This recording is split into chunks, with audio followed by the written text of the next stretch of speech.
Dillad arbenigol sydd fi ar eich cyfer chi heddi, ni'n sôn am briodasau. Fel ni'n gwybod, mae briodasau wedi cael eu gohirio, ond unwaith eto wedi dechrau yn ei newydd gwedd. Felly, mae pobl yn chwilo am ddillad go arbennig.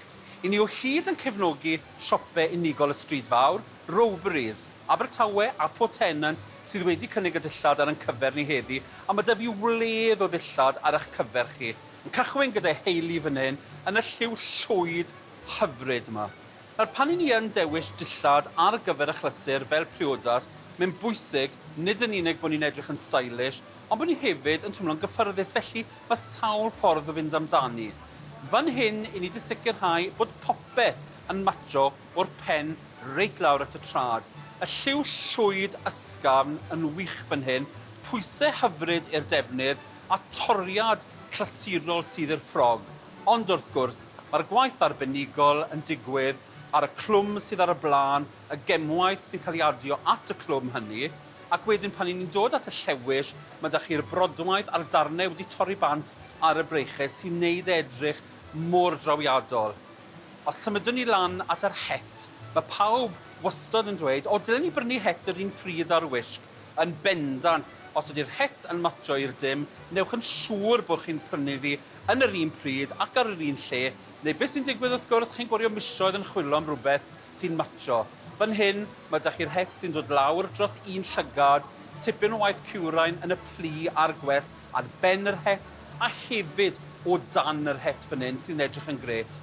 Yn eistedd ar bandyn gwallt, y nots na'r het cyffredin, felly ni'n galw rein yn hatinators. Maen nhw rhyw groesffordd rynt a fascinator a'r het. Ond fel gallwch chi weld, mae'r cyfan yn drawiadol, yn sicr ddim yn mynd i ddyddio ac yn mynd i edrych yn effeithiol ta ble mae'r achlysur yn digwydd. Mae'r ail wisg yn wahanol iawn o ran natur y defnydd, y lliw wrth gwrs a'r toriad. Ond dewch i ni gael cychwyn gyda'r hatinator fan hyn unwaith eto, het sydd wedi cael ei osod ar y band ar y gwallt sy'n twmlo'n gyffyrddus dros ben. Tro yma, maen nhw'n defnyddio pob math o yno ddefnyddiau i greu y ddelwedd orffenedig, a mae rai dweud mae hwn yn trawiadol a wir ond sy'n gorffen y wisg yn gyfan gwbl.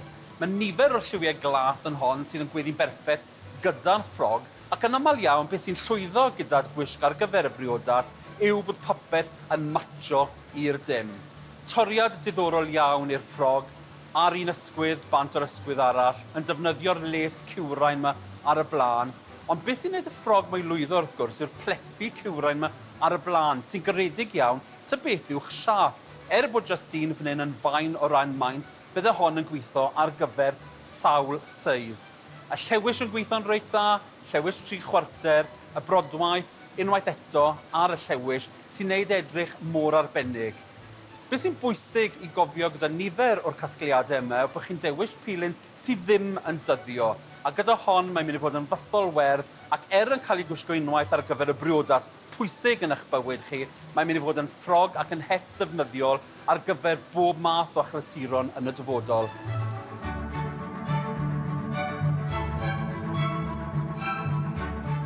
Mae'r trydydd wisg yn profi bod dim rhaid cael lot o ffws a ffwdan i edrych yn drawiadol ar gyfer achlysur mor arbennig a Priodas.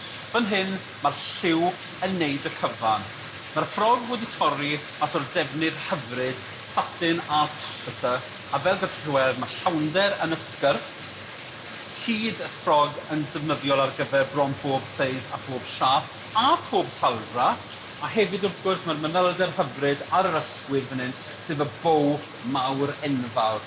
Unwaith eto, mae'r het yn mynd yn berffaith gyda'r wisg, a chai byth pwysleisio digon pa mor bwysig yw i ddewis het yr un pryd a'r ffrog. Fan hyn mae 'da chi het traddodiadol, yn glasurol o ran siap, a manylder wedyn ar ymyl y brim fan hyn unwaith eto.